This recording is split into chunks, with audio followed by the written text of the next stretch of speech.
She had never seen a man like him before, not in the army, not in her country, not anywhere. In the middle of a dusty Texas morning, a Japanese POW woman stood frozen as the American guard approached her, not with orders or suspicion, but with something absurd. A hat. A wide-brimmed, sweat-darkened cowboy hat, tipped low with a casual nod. And then he did something worse. He smiled. Not mockingly, not triumphantly, but with a warmth so disarming it shattered every rule drilled into her since childhood. This was not the brutality she'd been warned about. It was worse. It was kindness. Deliberate, uninvited, human kindness. As the cowboy handed her the hat, said nothing, and turned away, something inside her cracked. In that single gesture, all the stories she had believed about surrender, about dishonor, about the inhumanity of the enemy, began to unravel. She broke protocol that day, and for the first time she wondered, what else had been a lie? The camp stretched beneath a sky so wide it felt indifferent, a pale dome of blue unscarred by smoke or flak or the low groan of aircraft engines. Barbed wire fenced it in neat, obedient lines, the metal glinting whenever the sun moved. Beyond it, cattle grazed slowly, chewing as if the world had never learned to burn. Dust lived everywhere, in the cracks of the watchtower steps, in the cuffs of trousers, in the lungs. It had a dry, lonely smell, mixed with manure and oil and distant grass. To the Americans, this was just Texas. To her, it felt like another planet. She stood in the yard with the others, hands folded at her waist, posture stiff from habit more than necessity. The uniform hung on her differently now, looser, as if even the fabric knew the war was over. Once she had typed orders in a concrete office outside Manila, her fingers tapping out instructions that would send convoys into jungles and men into gunfire. She had worn that uniform with a small, quiet pride, but here, behind this wire, it felt like a borrowed skin she was no longer allowed to shed. The women around her spoke rarely. They exchanged glances, not words. Language felt dangerous, even in silence. Shame made its own dialect, one of lowered eyes and restrained breath. She was 23, though her reflection in a metal wash basin suggested something older, someone reshaped by hunger and long fear. She had been raised on stories of discipline, of submission, of honor that demanded shrinking oneself until only obedience remained. The code of Bushido had not been explained to her as philosophy. It had been carved into routine. Bow deeper, speak less, feel nothing, serve. And yet, here, nothing demanded that of her. The guards did not shout. They did not strike. They did not use the sharp syllables she had learned to associate with command. They spoke in flat tones, practical, often uninterpretable, their words floating like wind through wire. Most were young. Some looked barely older than boys. She had been told they would hate her, that their eyes would burn with revenge. Instead, they often looked tired, their glances slipping past her as if she was part of the landscape rather than its enemy. Then there was him. They called him Tex, not in front of them, but among themselves. She had learned it from whispers, from the way his name drifted between two soldiers leaning against the mess hall door. He didn't look like the others. His cap sat crooked. His boots were older, cracked leather softened by ranch dirt instead of military polish. His walk was slower, as if he belonged to the fields rather than the fence line. He chewed a thin blade of grass when he thought no one was watching. She noticed him before he noticed her. How could she not? His presence unsettled the stillness of the camp like a stray sound that didn't belong to the composition. The sun was cruel that afternoon. It pressed down on the yard with no mercy, turning the air thick and unmoving. She stood assigned to a simple task, sorting supplies by a wooden crate, her face already burning. That was when he walked past, paused, and tipped his head, as if measuring the sky. Then he took off his hat. Not sharply, not ceremoniously, just a loose motion like taking off a second layer of skin. He placed it on her head without touching her face, as if delivering something fragile, something that might crack if treated roughly. The brim shadowed her eyes. The scent of leather and sweat clung to the inside, foreign and strangely human. For a moment she forgot to breathe. This was not in any manual, not anywhere in her training or her fears. No guard had done this before. No enemy had ever offered shade. He said nothing, no words, just a faint, lopsided smile, not triumphant, not pitying. A smile like he might give to a tired horse in summer. Then he turned and walked away. Around her, time resumed. Dust shifted, voices murmured. But inside her, something had split open without sound. A rule, not written on paper, but etched inside bone, had been broken by a hat. And the silence he left behind was louder than any command she had ever obeyed. It carried her backward through time, not gently, but like a current pulling her beneath familiar water. Long before Texas, before barbed wire and dust and the smell of leather, there had been a schoolroom with open windows and flags that snapped sharp against wooden poles. She could still see it, the portrait above the blackboard, the careful strokes of ink that shaped the emperor's name, the way her teacher's voice softened every time it was spoken. They were children then, lined in neat rows, sleeves tied, backs straight. Outside, spring winds carried the smell of burning coal and distant factories. Inside, they recited lessons about loyalty as if they were prayers, though no one ever called them that. She had not questioned it. None of them did. Questioning was not part of the design. Japan was a single body, they were told, and each citizen a cell. The emperor was its heart. To falter was to damage the whole. Even as a girl, she learned to swallow her doubts before they formed. The older boys trained with wooden rifles. The girls practiced sewing and calligraphy, their hands trained for quiet service. Stories filled their textbooks, stories about heroes who chose death rather than disgrace, about soldiers throwing themselves into enemy fire with no hesitation. The teachers spoke of it not as tragedy, but as purity. To die for the emperor was not loss. It was completion. At home, her mother rarely argued. The walls were thin. Neighbors listened. Radios repeated the same messages in voices that never cracked. When bombs began to fall on distant cities, the adults spoke in muted tones, trying to wrap terror in calm. But she had been taught early how to bury fear under discipline. To worry would be selfish. To cry would be weakness. So she learned to hold her breath in moments when her heartbeat wanted to be heard. When she turned 20, the notice arrived. A thin envelope, plain paper, official stamp. She did not open it alone. Her father read it slowly, his hands still, as if movement might change what it contained. She was to serve the Imperial Japanese Army as a clerk typist. Not with a rifle, not in a field hospital, but behind desks and reports and carbon paper. It was an honor, her mother whispered. A duty, her father reminded her. Pride flickered in their eyes, tangled with something darker they refused to name. Training was brief and relentless. Rows of women stood before instructors, learning military shorthand, discipline codes, document procedures, how to address officers, how to stand, how not to speak unless instructed. She learned to type at a speed that made her fingers ache long after sundown, the clack of keys echoing like distant gunfire.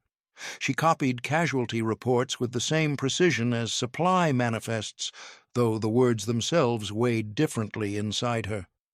She watched young men walk through headquarters doors and never return. She was not allowed to flinch. It was there she learned the oath. It was not a ceremony with incense or music, but a statement repeated until it lost softness. Better to die than be taken. Better to die than shame the family. Better to die than allow the enemy to touch your story. Those were the undertones, even when the words were not that direct. They drilled it into them through lectures and pamphlets and quiet conversations. Capture was painted as a slow erasure of dignity. They told them the enemy would laugh, spit, strip, discard. That kindness from them was impossible because they did not possess it. She believed it. She had to. When the front collapsed around her in the Philippines, when the office was evacuated and papers burned with hurried hands, that oath returned like a voice from inside her bones. Even as hunger hollowed her body, even as exhaustion bent her spine, the thought remained, I must not live if I am taken. Yet here she was, standing under a foreign sky, wearing the hat of an enemy, shielded from the sun not by obedience but by choice. And that gap between what she had been taught and what she was now living had begun to widen. It had started long before Texas, on an island where the air tasted of rust and salt, and the ground had given up on holding anything steady. The surrender in the Philippines came without ceremony, without speeches, just a thinning of noise. The guns had gone quiet, not because of peace, but because there was nothing left to fire. She remembered how they had sat under the open sky, her back pressed against a collapsed sandbag wall, her stomach hollow like a forgotten room. Hunger had stripped language from them. Their conversations had become gestures, glances, the sharing of a single sip of water. The Americans arrived cautiously, rifles steady but not raised. Their boots were different, heavier, but their faces were not the monsters she had imagined. Still, she did not lift her head. She could not. To look into the eyes of the enemy felt like confirmation of failure.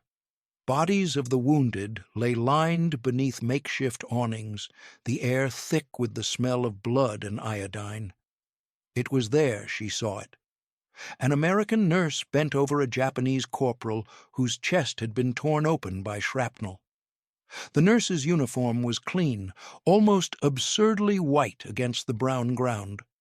Her hands moved with quiet precision, gauze soaked and pressed, her lips forming words the corporal did not understand.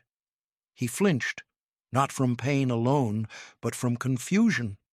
His eyes darted across the nurse's face, searching for mockery, for cruelty, for anything that confirmed what he had been told. There was none. The nurse only pressed down harder when the bleeding worsened, her brow drawn with focus, not hatred.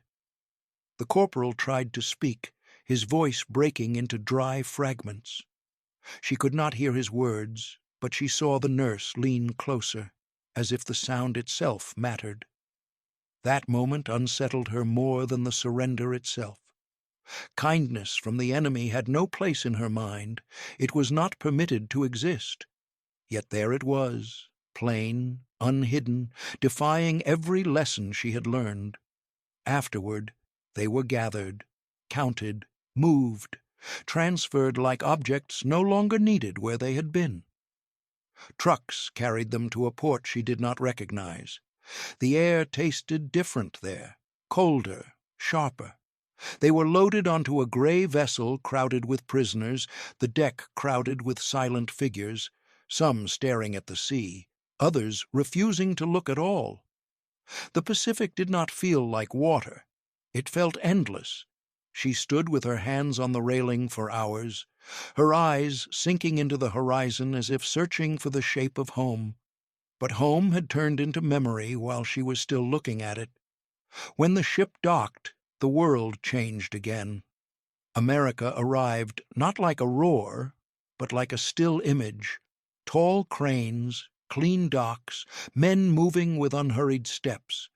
There were no ruins, No broken windows, no craters filled with stagnant water. Even the air felt heavier with life. She did not know how to carry that sight.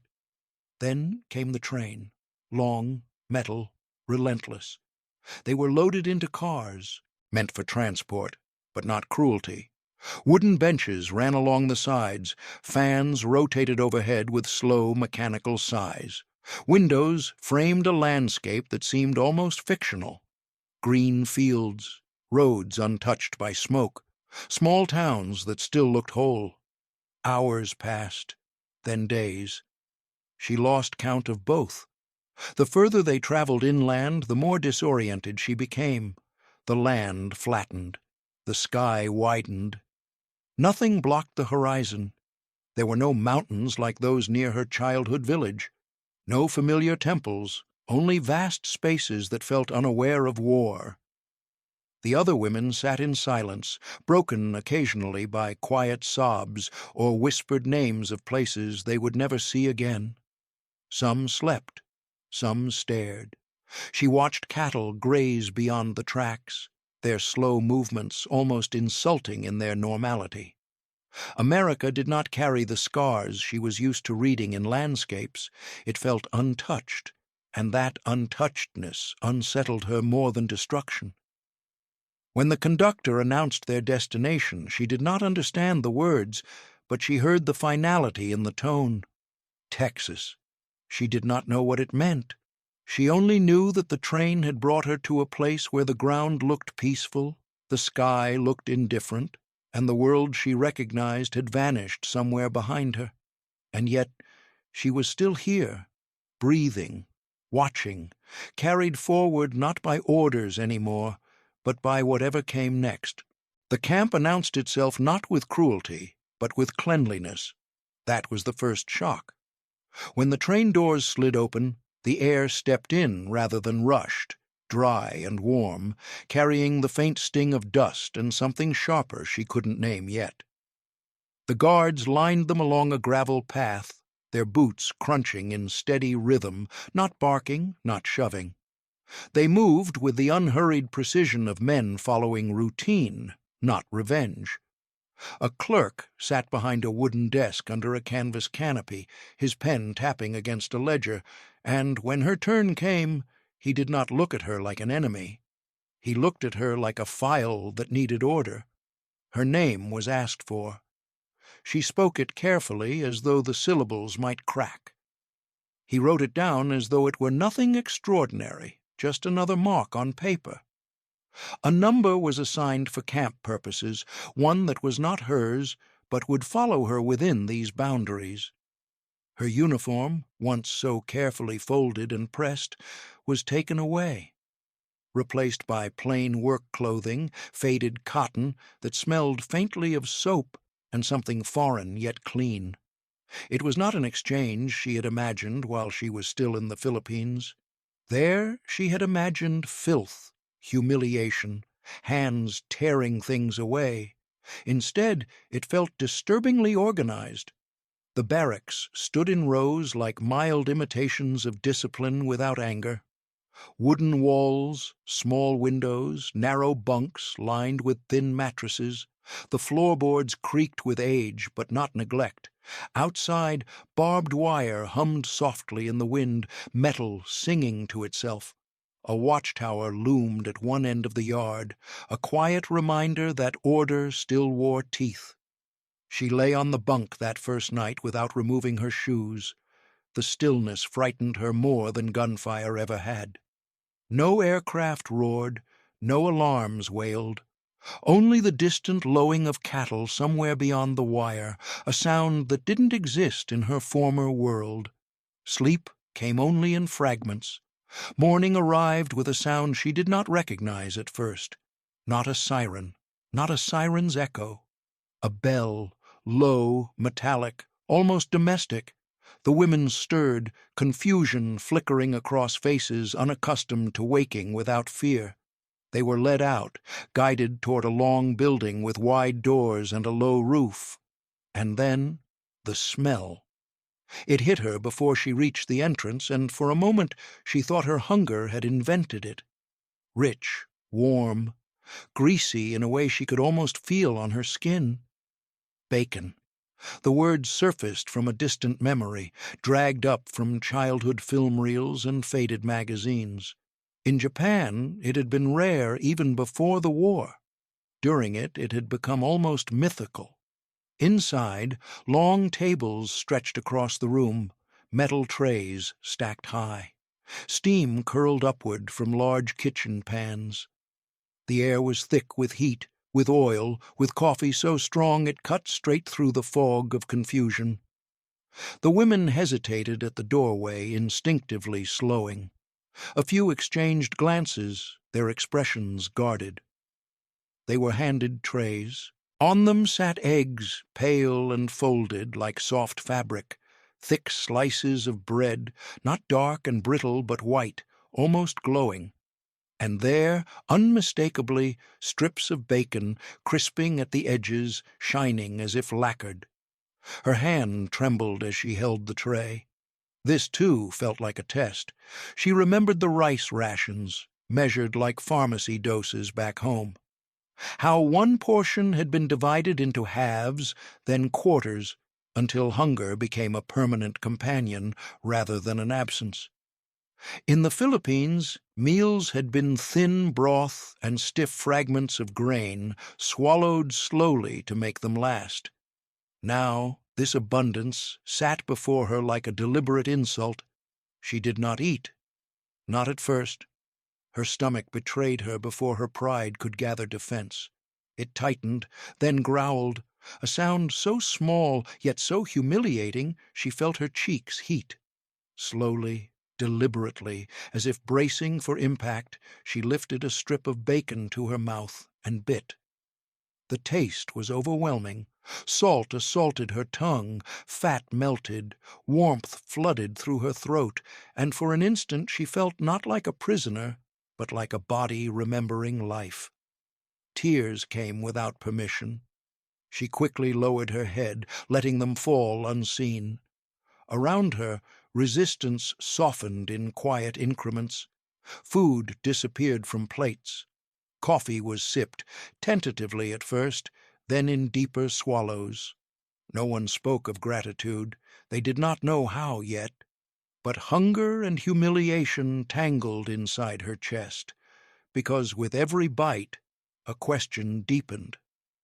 If this was meant to break her, why did it feel like it was slowly unbuilding the story she had arrived with instead?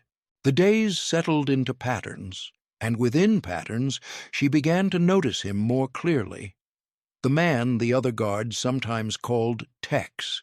He walked the fence line every morning and every afternoon, the same slow circuit, his boots disturbing the gravel as though the ground owed him nothing more than a passing touch.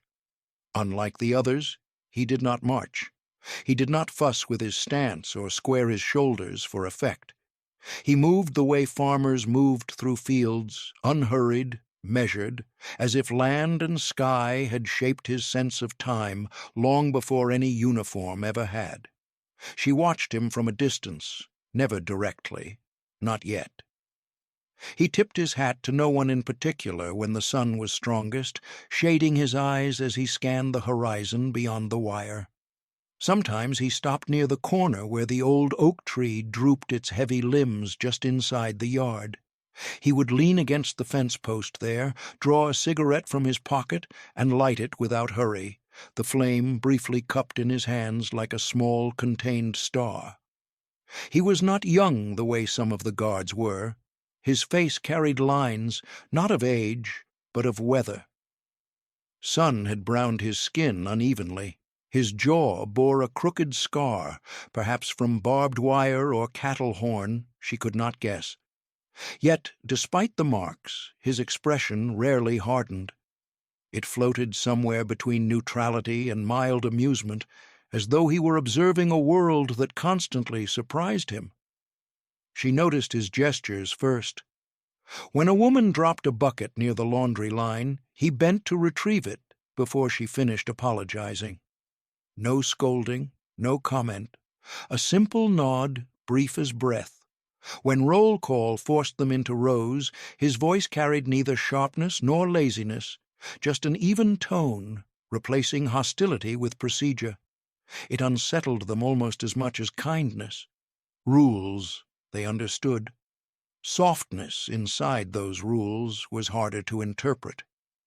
It was on the third afternoon after her arrival that she realized he had been watching her too. The sun had been harsher that day, pressing down on the yard with the kind of weight that flattened shadows. She was assigned to move wooden crates near the supply area, a simple task that required more endurance than it appeared. Sweat had gathered along her collarbones, and dizziness hovered at the edge of her vision. She had tried to ignore it, steadying each breath as she had been trained. He approached without warning. She noticed his boots first, the slow crunch of his steps cutting through the usual rhythm of guard patrol. Then his shadow fell over hers, longer, interrupting the tight circle of heat around her head. She did not look up at first. Protocol still lived inside her hands, inside her spine. Lower the gaze.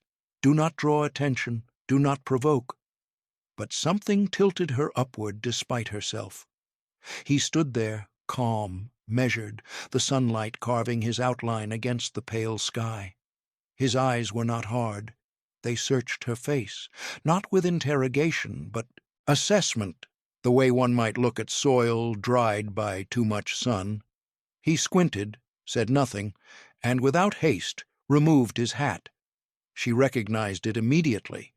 The wide brim, the band of worn leather, the smell of dust and old sweat clinging faintly to it like a second life. He placed it on her head. No order, no explanation, just the quiet act itself, soft and absurd and entirely unscripted. The brim fell over her brow, cooling her eyes, dimming the world just enough to make it quieter. For a second, she thought he might be mocking her, but his face held no laughter. Only a small, brief smile, barely more than a crease around his mouth. Then he turned and walked away, his steps unaltered, as though nothing unusual had taken place. But inside her, everything had shifted. She stood frozen, hands hovering near her sides, aware of the eyes of the other women, aware of the stretch of sky, aware of the strange shadow now thrown by borrowed leather. It was not a command she could record, not an order she could type. It was not a gesture of authority nor surrender. It was simply a man placing his shade over someone else's sun. And that, more than the bacon, more than the clean barracks or silent nights, unsettled her in a way the war never had. Because it was not cruelty she had been taught to endure. It was gentleness. And she had never been trained for that. It was simply a man placing his shade over someone else's sun. And the moment his boots turned away, she felt the weight of 100 eyes and none at all. She did not know what to do with the hat, so she left it on. Not out of comfort, though it brought some, but because removing it might make the spell break. It was a piece of him now resting on her head, a gesture that had no name in her training, no category in her understanding of war. The silence after that moment stretched long. She waited for consequence, for some shouted command, for a sneer, for an officer to appear, strip the hat away, remind her who she was. But no one came. She carried crates the rest of the afternoon, with the brim dipping over her eyes, casting her in shadows of a world she didn't yet know how to read. And when the sun began to set behind the tower, painting the sky with colors she had no words for, he returned. He did not ask for the hat back. He just nodded, a gesture that said nothing and everything, as if he knew that something had been exchanged and it didn't need to be named. The next morning she returned it, quietly, placed it on the edge of the table near the supply shed before he arrived. It felt like a sacred offering, too intimate to witness. When he came by, she watched from a distance, He picked it up without looking around, dusted it off, and slipped it back on like it had never left his head. But something had shifted between them. Not openly, not in words or gestures. It was more like an understanding threaded between glances, a kind of silent treaty. That week, she noticed his patterns more clearly. He gave apples to others, yes, but he placed one gently on the step of her barrack every second morning.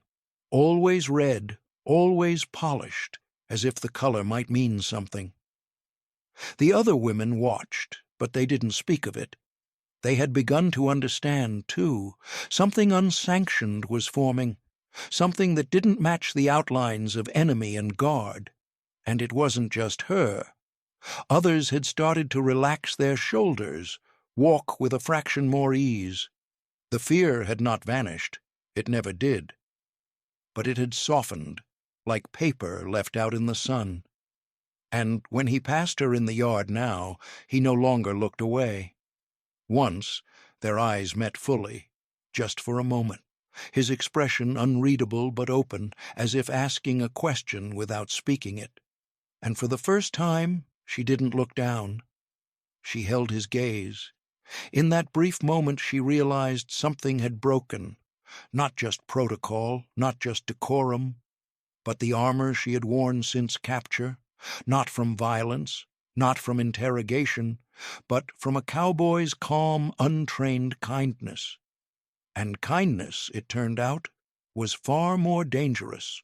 It was the smallest change that announced itself first.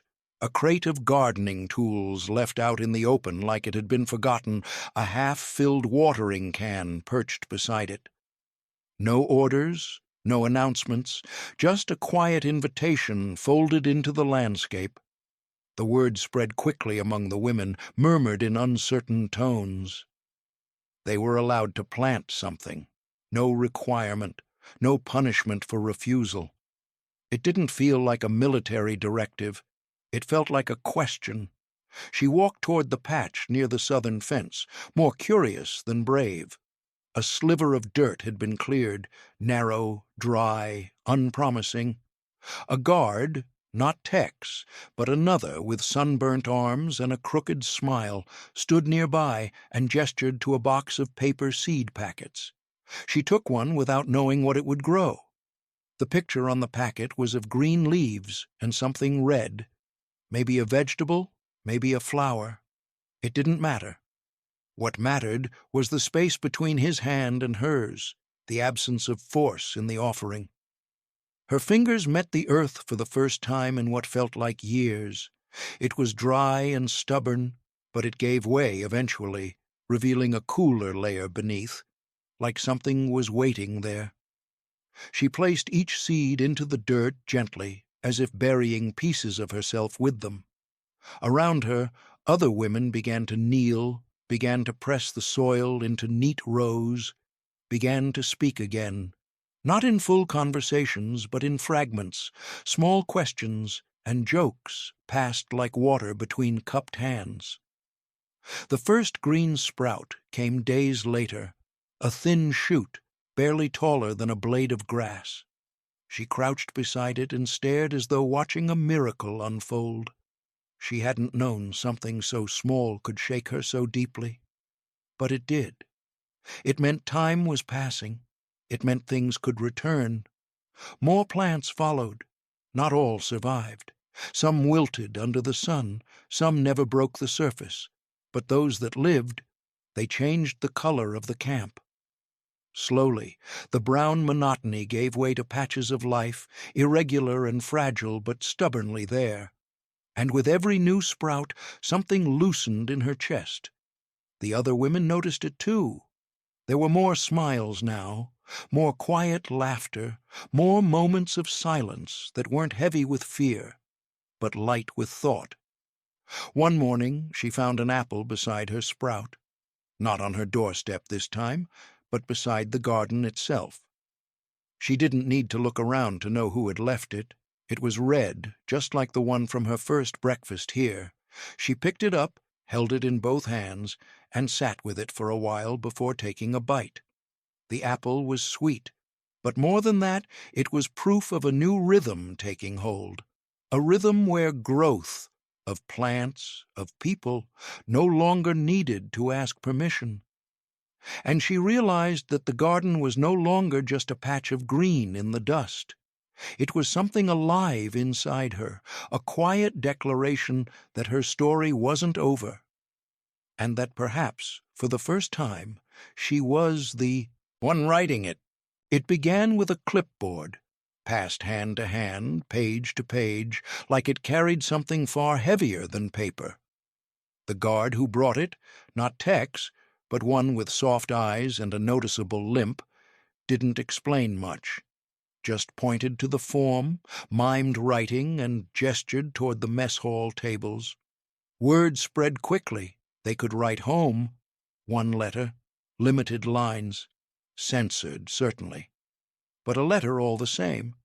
She sat with the paper for hours. The pencil in her hand felt strange, like a tool too delicate for war. Her fingers hovered above the blank lines, unsure where to begin, unsure if beginning meant betrayal. Her mother's name came first, then the formal greeting, the one drilled into every schoolchild, and then hesitation. Because the truth didn't fit inside the old structures. The words she was reaching for had no place in the language she had once used to describe America. "They are not cruel." She stared at that sentence for a long time, then added, "I don't understand it." That felt more honest. It was not praise. It was not endorsement. It was bewilderment, raw and unfinished. She described the food, carefully, the garden, vaguely, the hat, not at all. Some things felt too fragile to expose. She mentioned that she was well. She did not mention that she no longer cried in her sleep. She said the guards were respectful. She did not say one of them watched sunsets the same way she did. Every line she wrote felt like a thread between two worlds, the one she had left behind and the one she was suspended inside. But even in her hesitation, the act of writing became its own kind of freedom. It reminded her she had a voice, even if she wasn't sure who was listening. Midway through the letter, the pencil snapped.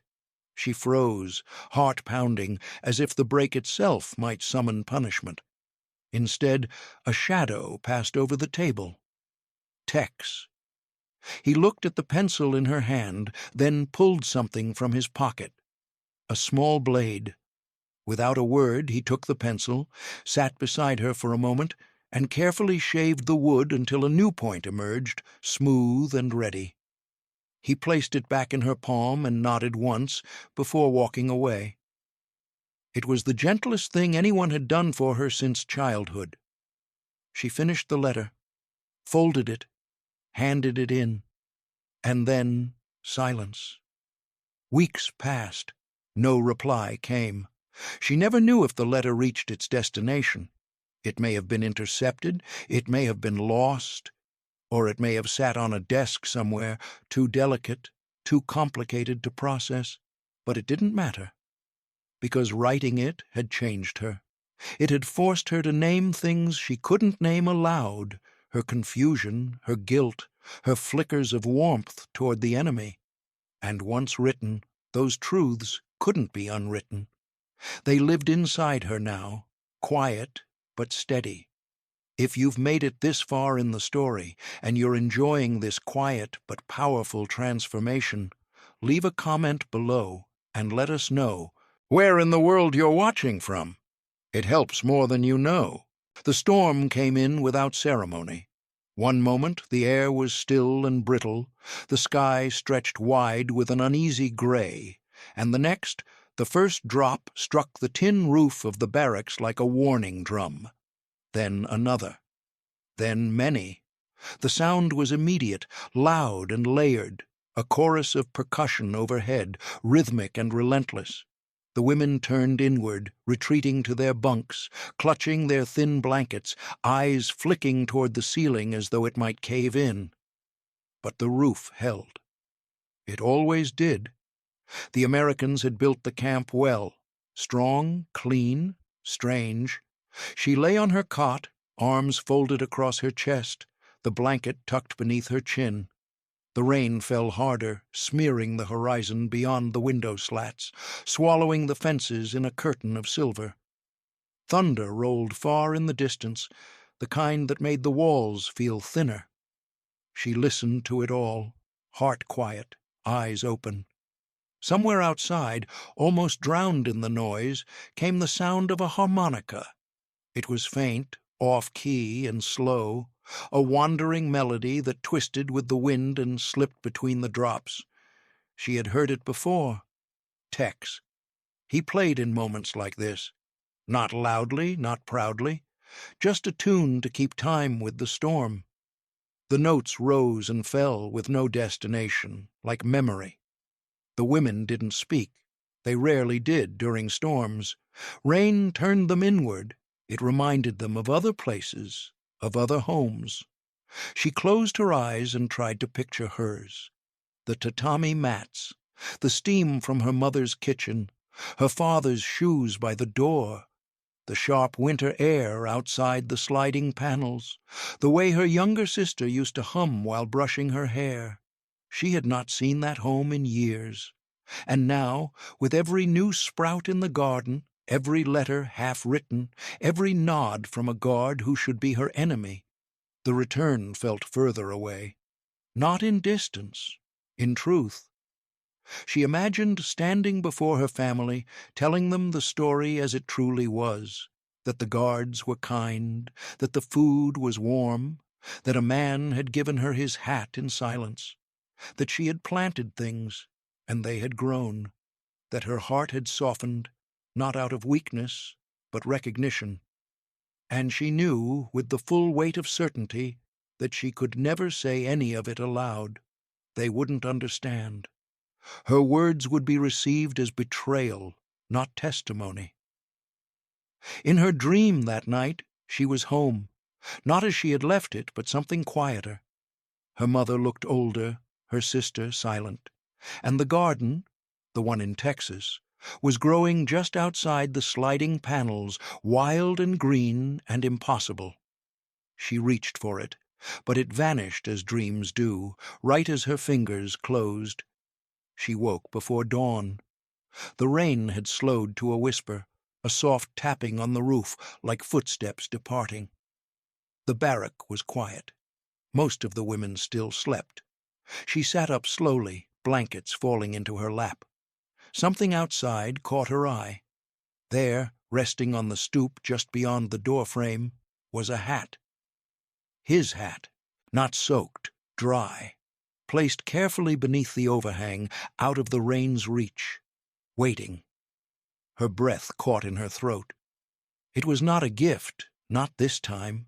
It was a reminder of what had passed between them, wordless and true, of what had been protected. She stood, bare feet touching the cool wooden floor, and walked to the door. She did not lift the hat. She just stood above it, looking down, the morning light beginning to stretch long shadows across the yard. Inside her, the silence of the storm gave way to something else. Not peace, but the beginning of understanding. They told her the war was over in a voice too calm for what the words meant. Just an announcement read through a translator, the syllables clumsy and stiff. Japan had surrendered. The Emperor's voice, once thought too divine to be heard, had been broadcast across radios. The war was done. What came next, no one explained. There were no parades for prisoners, no music, just the quiet dismantling of the routines that had come to shape their days. The camp emptied slowly. Trucks arrived, names were called, bags packed. The garden was left untended. The sprouts still stood, thin and green, as if unwilling to believe it was over. When her name came, she did not cry. She had no tears left for endings. She looked once more at the fence, at the mess hall, at the corner where Tex used to stand. He was not there. She hadn't seen him since the rain. The journey back was longer than the one that brought her. She crossed the same ocean, sat in the same kind of cramped transport, but the weight in her chest was heavier. She was not returning to the same Japan, and she was not the same girl who had left it. Tokyo was rubble and ash. Streets once lined with shops, now cut through skeletons of buildings. Children begged at train stations. Her mother, older and smaller than she remembered, greeted her with silence. Her sister looked away. There was no welcome. Just the ticking of a clock too long paused. They asked no questions, and she gave no answers. She could not explain the mornings in Texas when the sun painted the sky in colors she'd never seen before. She could not describe the way the earth had responded to her touch, or how an enemy's hat had once made her feel less alone. She could not speak of the pencil carefully sharpened, the apple left beside her garden, or the harmonica echoing through a rainstorm. These were not war stories. They were not wounds to show. They were something else entirely. She took a job as a clerk, wrote reports, filed documents, married once, briefly, never spoke of the camp. There were too many ghosts inside that silence, and no one wanted to hear about kindness from the enemy, especially not from a woman. Years passed. The world changed. She changed with it, quietly. In the back of her drawer, beneath folded letters and photographs, rested the hat. Not a gift, not a symbol, just a thing, worn, sun-faded, still carrying the scent of dust and wood smoke. She had taken it with her when she left, not out of defiance, not as a keepsake, but because she could not leave it behind. It had come to mean too much. When she held it now, decades later, it no longer reminded her of fences or barbed wire. It reminded her of the moment everything shifted, the instant when kindness became more confusing than cruelty, when the world, once divided neatly between loyalty and dishonor, began to blur. She never learned what became of Tex, whether he returned to his ranch, whether he hummed that same tune by other fences, whether he remembered her at all. But the memory remained. A story not of victory, not of surrender, but of something far more fragile. Recognition, one human seeing another in a place where that wasn't supposed to happen. If this story moved you, give it a like and leave a comment below telling us where you're watching from. Stories like this deserve to be remembered.